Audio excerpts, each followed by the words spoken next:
Bonjour, je me présente, je m'appelle Steve Nesbitt, j'ai 59 ans et je suis père d'une famille nombreuse de 9 enfants. Ma femme et moi, nous sommes mariés depuis 31 ans. Nous habitons tout près de la capitale de Michigan, qui est la ville de Lansing. J'enseigne le français et l'espagnol depuis la même quantité de temps, depuis 31 ans. Mais pas tout le temps ici dans le Michigan. J'ai enseigné pendant mes 3 premières années après l'université dans l'Illinois, ou l'Illinois, dans la banlieue nord de la ville de Chicago. Et puis, j'ai également travaillé en France pendant 13 ans, où j'étais animateur de cours d'anglais pour la Chambre de commerce et d'industrie, d'abord à Valenciennes et puis après à Saint-Quentin.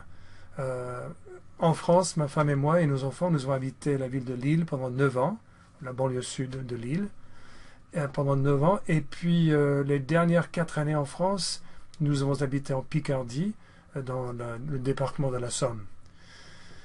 Ce que je peux vous dire, c'est que j'ai commencé à étudier le français à l'âge de 10 ans, 10-11 ans. Et je l'ai étudié jusqu'à la fin de ma carrière universitaire. Pendant ces années d'études, j'ai fait deux voyages importants en France. La première fois, je suis allé à habiter à l'âge de 16 ans, je suis allé habiter avec une famille française dans un petit village près de la ville de Laon, dans l'Aisne. Et puis la deuxième fois, c'était un semestre d'études pendant l'université que j'ai fait à l'université de Haute-Bretagne, à Rennes.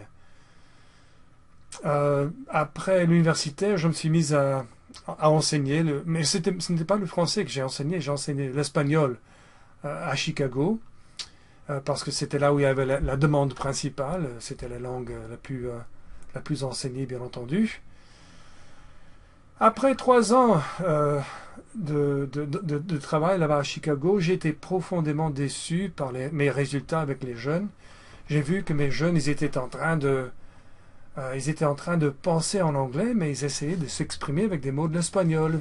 Ce qui faisait qu'ils parlaient d'une façon très maladroite, très très lentement, et avec un mauvais accent, bien entendu, parce qu'eux, ils voyaient dans l'esprit les langues écrites, et ils essaient de faire des équivalences, de passer de l'anglais à l'espagnol par des traductions directes, bien entendu. Et c'était le désastre. Et j'étais totalement déçu à tel point que j'ai même arrêté de travailler comme professeur. J'ai fait d'autres choses. Et puis, en 1980, je suis revenu à l'idée de reprendre la pédagogie. Cependant, je me suis dit, je vais mettre totalement de côté tout ce que j'ai appris comme méthode traditionnelle pour l'enseignement d'une langue. Et je vais plutôt me concentrer sur la façon dont une personne apprend sa langue natale. Et je vais essayer d'imiter cette progression naturelle depuis en fait l'écoute jusqu'à l'expression orale, et puis après la phonétique et les lectures très élémentaires. Et à la fin, bien plus loin, après avoir déjà établi une bonne base solide en français ou en espagnol, je vais leur inculquer une connaissance de la langue écrite, mais pas avant au moins une année d'études complètement centrée dans l'expression orale. Alors, ça a totalement bouleversé et révolutionné, je ne sais pas si ça existe, transformé mon expérience professionnelle dans la salle de classe, dans une classe américaine. J'ai trouvé beaucoup de satisfaction, beaucoup de joie vraiment dans mon travail dans des écoles américaines, parce que je voyais que les jeunes, pour la première fois, commençaient à parler avec une certaine aisance, et ils parlaient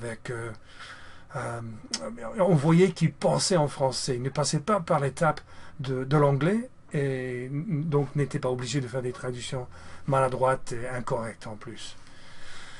Alors, nous sommes partis en France en 1985, comme je vous l'ai pas encore dit, mais je dis que nous avons passé 13 ans en France. C'était de 85 jusqu'en 98. J'ai eu plusieurs rôles en France. J'étais assistant pasteur d'une église protestante évangélique dans le nord de la France, dans la ville la ville s'appelait Wattignies, la banlieue sud de l'île. En même temps, pour nous gagner la vie, je travaillais comme animateur de cours d'anglais pour la Chambre de commerce et d'industrie à Valenciennes, ainsi qu'à Saint-Quentin plus tard. Et puis, aussi ce qui peut paraître un peu farfelu, un peu bizarre, c'est que j'ai rencontré des jeunes qui voulaient apprendre à jouer au baseball, à faire le sport du baseball. Et moi, je suis devenu leur entraîneur. Le club que j'ai établi avec eux à Ronchin a pris de l'expansion et est devenu un club énorme de 125 licenciés. Et nous avons progressé jusqu'au niveau de la Nationale 2 en France. Les gens ne savent pas que le baseball existe en France. Bon, bien des gens ne savent pas. Mais à l'époque où j'étais impliqué là-dedans, il y avait 11 000 quand même, 11 000 licenciés en France, 200 clubs. Donc, j'ai été élu une année président de la Commission fédérale sportive de baseball, softball et cricket à Paris. J'ai été obligé donc de me rendre à Paris une fois par semaine pendant une année. Et j'ai commencé à importer du matériel sportif afin de pouvoir justifier de tout ce temps bénévolement accordé au baseball, parce que je n'étais pas payé pour le rôle que j'avais. Donc voilà. Je pense que c'est à peu près... En plus, j'ai donné des cours d'anglais à titre privé. J'ai établi une petite entreprise privée à Ronchin, le village la ville où nous habitait. Bon, nous sommes revenus aux États-Unis en 98 pour deux raisons. Ma belle-mère avait la maladie Alzheimer et mon beau-père avait du mal à s'occuper d'elle tout seul. Donc nous avons senti le besoin ou ressenti le besoin de le dépanner, de l'aider, de le soutenir. Et en plus, nos enfants avaient été éduqués à la maison en France, ce qui est une chose pratiquement inconnue en France, très peu connue au moins. Et donc, il était évident que leur avenir professionnel, non pas professionnel, plutôt universitaire, c'était ici aux États-Unis, où ils auraient plus de succès à s'intégrer dans le parcours traditionnel universitaire. Donc, c'est ce qui nous a amené à retourner aux États-Unis en 1998. Voilà. Donc, depuis ce temps-là, principalement, je suis prof d'espagnol, encore une fois, parce que c'est encore là où il y a la plus grande demande. Je travaille, en fait, depuis 9 ans, je travaille dans une école privée à Lansing, qui s'appelle Lansing Christian School. Et voilà, je pense que c'est tout. Je viens juste de quitter ce poste parce que je cherche un milieu qui est plus poussé académiquement. J'ai eu l'impression que mon école ne mettait pas suffisamment l'accent sur la réussite académique, et donc je cherche un endroit actuellement où les études sont prises un peu plus au sérieux, disons. Donc voilà, je pense que c'est à peu près tout ce que je voulais vous dire. Maintenant, je vais essayer de changer à l'espagnol, de m'exprimer un tout petit peu en espagnol pour que vous puissiez voir un peu comment je parle pas espagnol, mais je ne le parle pas avec la même aisance, la même facilité que le français. No puedo hablar español con la misma facilidad que el francés porque nunca he vivido en un país de habla española, primera cosa. Y después solo lo estudié por 2 años en la universidad, y eso hace 35 años. Entonces mi conocimiento del español es mucho más limitado. ¿De qué puedo hablar de que ya no he hablado en francés? Vivimos en el campo, tenemos una casa con 1,5 acres de terreno. Me encanta vivir en el campo porque me gustan los animales, me gusta la naturaleza. Y además me gusta poder cultivar las verduras que nosotros comemos en un año. Yo puedo cultivar la mayor parte de las verduras que nosotros necesitamos en un año entero. Pues tengo grandes jardines aquí y tenemos una huerta. Y tenemos igualmente gallinas y más o menos 1 docena de huevos por día. Bueno, estuve hablando, mi esposa trabaja en la ciudad de Lansing, en un gran hospital allí, es enfermera, ella trabaja a tiempo parcial. Mis hijos, yo les dije que solo quedan 2 hijas en la casa actualmente. Tengo un hijo que trabaja en una tienda Apple, él vende tecnología de Apple. allá en Omaha. Y él es igualmente músico. Él toca la trompeta, es trompetista muy capaz y toca, ¿cómo decir? Es, no sé decirlo, substitute, suplente, creo. Suplente en la orquesta, la Sinfonía de Omaha.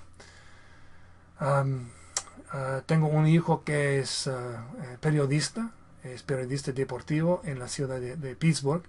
Otro hijo que acaba de salir a Denver con su esposa porque ella va a hacer estudios para tener su doctorado en psicología en la Universidad de Denver.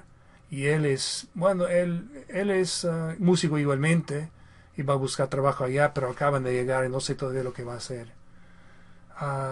Si no, ¿quién más trabaja? Sí, tengo otra hija que vive en Massachusetts, que está estudiando actualmente para su maestría la sociología. Quisiera trabajar en las escuelas como consejera. Y si no, tengo un hijo en Ann Arbor, en la Universidad de Michigan. Él trabaja en el servicio de, creo que se dice consejería.